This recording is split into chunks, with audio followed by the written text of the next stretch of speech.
Well, it's a Disney delay. It is time now for the other view. So the Walt Disney Company making the decision to postpone its release of Snow White. It's the live-action remake of the film starring Latina actress Rachel Zegler. It will now come out in 2025. Now the news comes as Disney releases this set image of the film with Zegler and the 7 dwarves who don't appear to be human. I think they're CGI?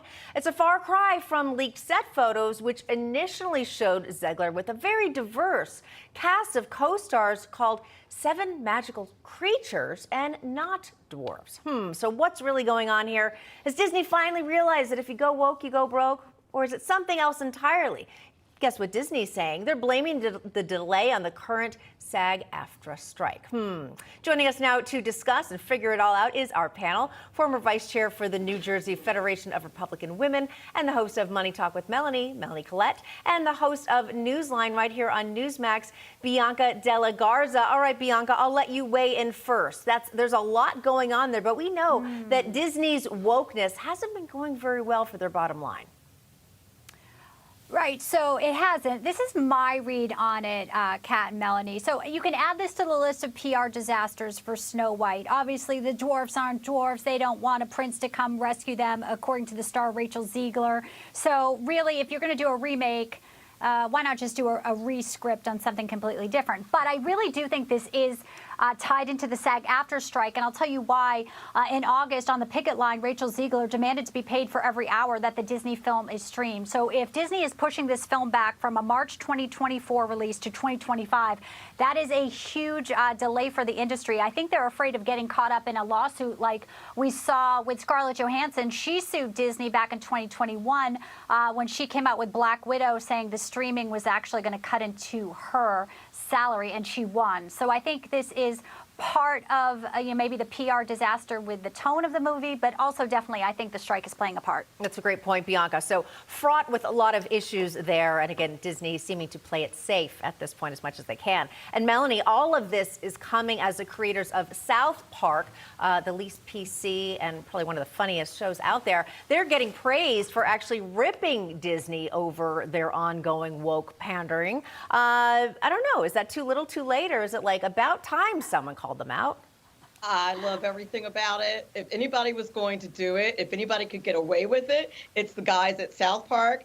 I hate to admit that I've been a huge fan of the show for many, many years.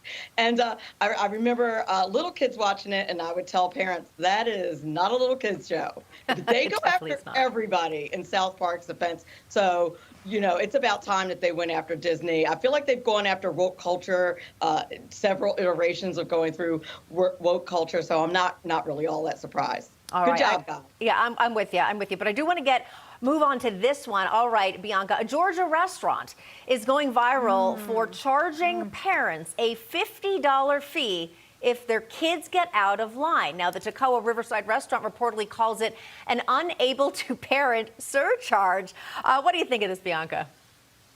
I'm all for it, okay? And I speak as a mother, but when I'm, my daughter's 17, so I've gone through those ages, and, when I'm not with my child, sometimes, yes, I'm looking for the adult pool and situations like that. If you can't parent your kid, you shouldn't be at the establishment, because actually this place looks really nice. It's like a waterfront area. They prepare your fish. So people are kind of looking for a calm atmosphere. If kids are running around, not only could they possibly get hurt, I think it just sort of is not the ambiance they're going for. And actually, I covered a story back in February. New Jersey restaurant ladies did this similar thing. It was Nettie's House of Spaghetti, banned kids under the age of 10.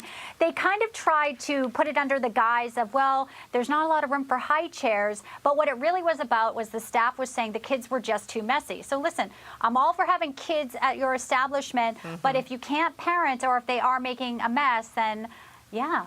You're going to have to obviously pay a fine here. I am so with you, Bianca. Melanie, Collette, last word. We have less than 30 seconds. As someone who does not have kids, I have a theory that once you have kids, you are unable to hear their screams and yelling and things like that. It's just a theory, no science behind it. But needless to say, I am with you and Bianca on this one.